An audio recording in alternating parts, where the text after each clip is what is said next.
Hi, my name is Arden Compton. I'm going to share with you how I would use emotional freedom techniques or EFT tapping to address limiting beliefs or false identity. This is very important because our beliefs basically shape our lives, how we see ourselves, how we see the world around us. We all have limiting beliefs. We also all have false identity. False identity are just statements of how we define ourselves in a false or limiting manner. Okay, when I was young, I had false identities. Actually, I'm still in the process of peeling those away, but the ones I'm working on now are not the ones I was working on 20 years ago. Thankfully, I've made some progress. But for instance, again, just using my own experience, when I had the limiting belief in the false identity of I am stupid, it ends up becoming a self-fulfilling prophecy. Think about how the body and the mind all work together, and it's not the conscious mind that's really running the show. Okay, the subconscious mind is doing vastly more than the conscious mind. There is a book called The Ant and the Elephant that describes this contrast, and it describes the conscious mind as an ant. Just pretend I'm holding an ant, okay? And then it says the subconscious mind is like an elephant. This is an elephant. Maybe I should have got some action figures, but anyway, here we are. And if you put an ant on the back of an elephant, and let's just say somebody's got a tobacco addiction. I'll just use that as an example. The ant might say, hey, tobacco causes lung cancer or something like that. It's bad for your health. But the elephant, once a person is engaged in this, the elephant says, I need nicotine. I want to smoke. And the ant says, no, don't do it. It's not good for you. The elephant says, I don't care. And so the ant has a real hard time restraining the elephant, because the elephant is programmed to go a different way. So our beliefs are kind of like programs that run, and it gets the elephant to go. The ant, for most of us, already knows the right answers. It's the elephant that we need to reprogram. And so that's what the EFT tapping does. We're reprogramming the elephant so the ant isn't constantly trying to convince the elephant where to go or what to do. Okay? So when I had a belief, I'll go back to mine. I think I said one of my beliefs was I am stupid. So I needed to orchestrate things to prove that I was stupid. I was unaware that I was orchestrating stupidity, okay? But I certainly was, and I had a track record to prove it. We won't go into all that. But think about, let's look at this another way. I call this the one finger exercise. The question is, do you know how many muscles it takes to move a finger? But it's not the conscious mind that moves a finger. I don't know how many muscles it takes. I don't know what part of the brain to use. I don't know how it goes from the brain to the nervous system to my finger. I'm clueless. How am I moving my finger? I really don't know. All I can do is set an intention. I want my finger to move. And the conscious brain, or the subconscious brain, the elephant, basically says, okay, you want to move your finger, then we're going to do something in the brain and something in the nervous system, and somehow there's a chain reaction, A, B, C, D, E, F, G, I don't know what all happens. Things happen, and my finger's moving. If I waited to move my finger until I knew how to move my finger, I would paralyze myself. I don't know how to do it. So the subconscious mind is orchestrating a lot, all right? This is really important. And so when we have a limiting belief or a false identity, identity statements usually start with I am, or I'm not, I am not, or I can't. We also have identity statements around life. For some people, there's an identity statement of life is hard, life is stressful, life is overwhelming, life is painful, life is unfair. When we have that as our definition of life, we create more of that. Now, okay, let's just go to the one, life is hard. Okay? Hard things are going to happen in life. We're not going to sugarcoat things and say, once you do the EFT tapping on life is hard, there'll never be anything hard. Yes, there will be hard things, but we don't want that to define life. Yes, we experience it in life, but it shouldn't define life. We want joy to define our life. We want love to define our life. Good things like that should be what we would define life. And then when hard things come, we'll be able to deal with it. If we believe life is joyful, even when something hard happens, we're more likely to deal with it in a joyful way, a better way, a more optimistic way, a more healthy or appropriate way.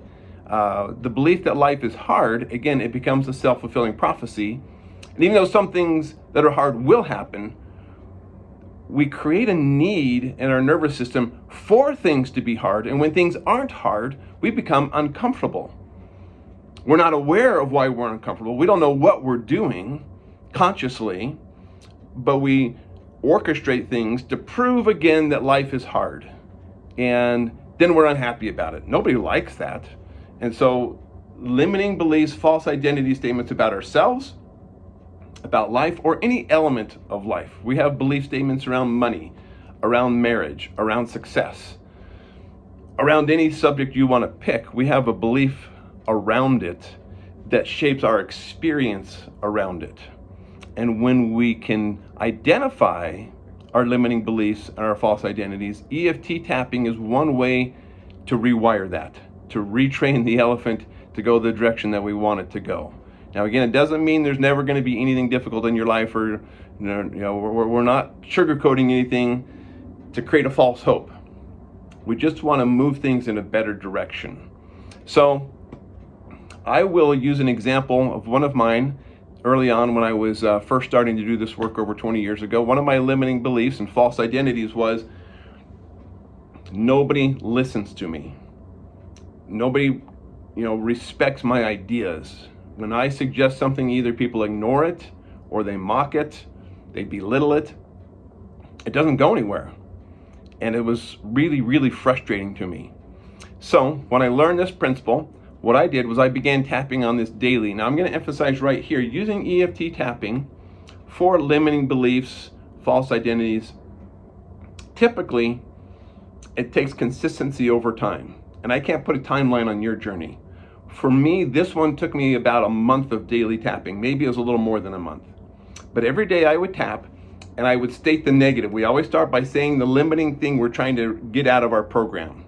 Okay? For me, it was just the idea, nobody listens to me. Everybody thinks I'm a joke. Okay? So I would start tapping. Now, I'm not introducing how to do the EFT tapping. If you need an introductory video, there's a lot of them. I've got, I think, a couple. There's a lot of videos that introduce the basics of how to do this. I'm not going to review that right now. If you need to, go back and review one of those videos, okay? So I'm assuming you now know the basics of how to do the EFT tapping. So I come to the setup point, and I simply state the limiting belief or false identity. In this case, nobody listens to me. And I would state that, this feeling that nobody listens to me. It feels like everybody is looking down on me. Everybody thinks I'm a joke. Nobody respects my ideas. People put me down all the time, or they just ignore me. Somebody else, no, I could make a suggestion to a group, and it's just like silence. Nobody heard me. Nobody's responding. It's not clicking at all. A few minutes later, somebody else could suggest the same idea, and everybody says, wow, that's a great idea. I'm like, wait a minute, I just said that. Didn't anybody hear me say that? I don't understand. It's quite baffling. I mean, I experienced that. So I had this feeling nobody's going to listen to me. Now I was starting to do this alternative health kind of work stuff and, going into business for myself. And this was a stumbling block for me. How am I going to be in business helping people if nobody will listen to me? Okay. So I needed to get this monkey off my back, or get this elephant reprogrammed. Anyway, so I would tap this, I would state what I was feeling. And for you, again, whatever it is, state what your experience has been, what it is. It's also helpful when you're beginning to put it on a scale of 0 to 10. Okay, how true does this land? 10 means it's 100% true. 1 is just a little bit true. Kind of to measure. Sometimes after somebody's been tapping on something for a while, it drops in a way that they forget where they started. As I've worked with people, some people say, I don't know if this is working. And I say, well, let's pull out the paper when you very first started. Such and such issue was you put it at a 9. How's that feel now? I'm like, oh, I forgot about that. That's right, that did used to bother me, didn't it? Sometimes we forget where we were. The subtle changes of this tapping process sometimes are quite dramatic and sometimes very gradual. So I don't know what your experience will be. Again, coming back to the beginning point, nobody listens to me, everybody thinks I'm a joke, and then going through the tapping points. Okay, these are the tapping points I use. Uh, Nobody listens to me. Everybody thinks I'm a joke. When my ideas are expressed, people either mock my ideas, belittle my ideas, ignore my ideas, disrespect my ideas, forget about my ideas. So I'm tapping through the points, just talking about it, okay? This belief, and I might say all the events that support this belief, all the reasons, this is my truth. Nobody ever listens to me. I've got a track record to prove it. This belief. And then after I've gone through all the points, I'll do what I call a reframe. And I like to say EFT brings us to the truth of the present moment. What's the truth about this? Okay? You might say, what is God's truth about this? So I began creating a different vision. Eyesight allows us to go from where we are to someplace else. So I need a different vision. With the belief that nobody listens to me, I create a vision of a future of nobody listening to me, okay? I had to create a different vision of the future. So I just told an out and out lie. I said, everybody listens to me, all right? Now at the moment, that wasn't the truth, but it was the truth of the vision that I was creating. I'm not lying to myself. I'm simply painting a picture of the life I'm creating, okay? And so I would say, everybody listens to me. People respect my ideas. When I speak, heads turn, and people appreciate my input. People see the value of my input. I am deeply loved and appreciated. People respect me. People are so eager to hear what I have to say about something.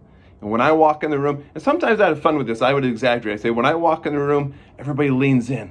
What's Arden saying? Hey, what do you say? What do you say? And I'd have fun with it a little bit.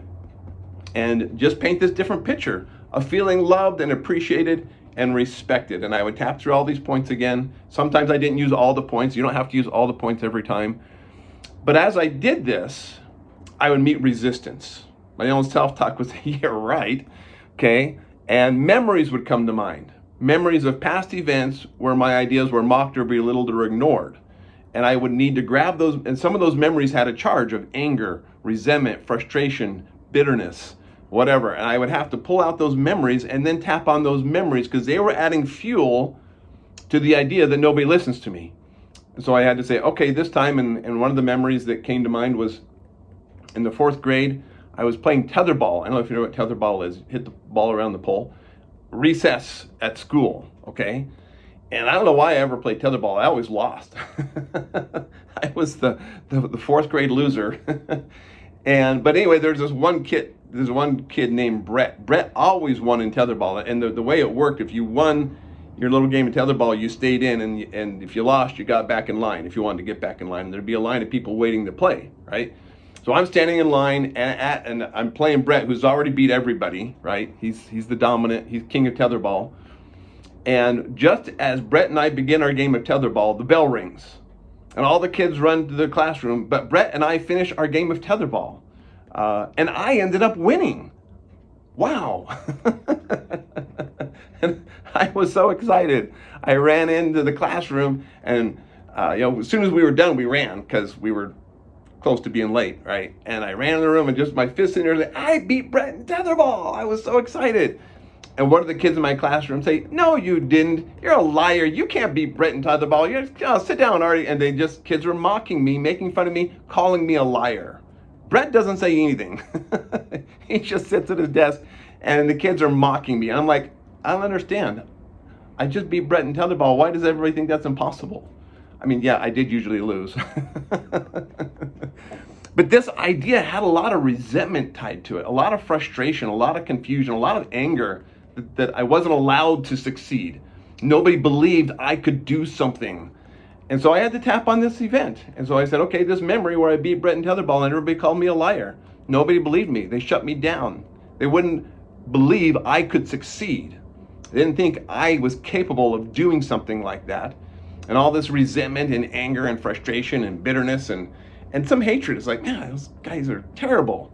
And so I had to tap on that memory and then express forgiveness. I forgive those kids. I don't know why they believed it was impossible, but I'm going to forgive them now. I choose to let that go and be at peace. because I want the way I feel now to be based on right now. And right now, it doesn't matter what the fourth grader said about the tetherball game. I don't want that to define my life now. I don't want that to limit my life now. So I'm leaving that in the past, turning it over to God, forgiving them, and just deleting that as any part of anything that defines me or the possibilities in my life. Okay? So I worked on this every day. And it was a process. Other memories, I'm not going to go through all of them, okay? But I've done this for a lot of limiting beliefs and false identities. I had to do it for I am stupid, I am incapable, I am less than, I am inferior, and on and on and on. So, but the process is the same. What I've just demonstrated is a template, okay? Not an exact script, not exactly how to do it, but a template of a pattern that can help to rewire the elephant so the ant and the elephant are on the same page, work in conjunction with each other, rather than there being this fight within. Something I've mentioned in other videos, that one of the main problems of so many problems, the root of the root, the core of the core of the core of the problem, very often is this inner conflict between who we really are and who we've come to believe that we are. And very often when I'm doing, and I didn't bring it in with this one, but very often when I'm reframing a false identity, come back to divine truth, that we are divine souls, divine children of God, that we are beings of light and love. We're not stupid, we're not inferior, we're not broken. We've had problems, we've experienced pain, we've experienced whatever we've experienced, but there is within us a divine soul that is good and loving and pure. And we want to line up with that as what is really defining us. Okay, that's all I'm going to say for now. I hope this has been helpful. If you've got questions, feel free to message me. God bless you and have a great day.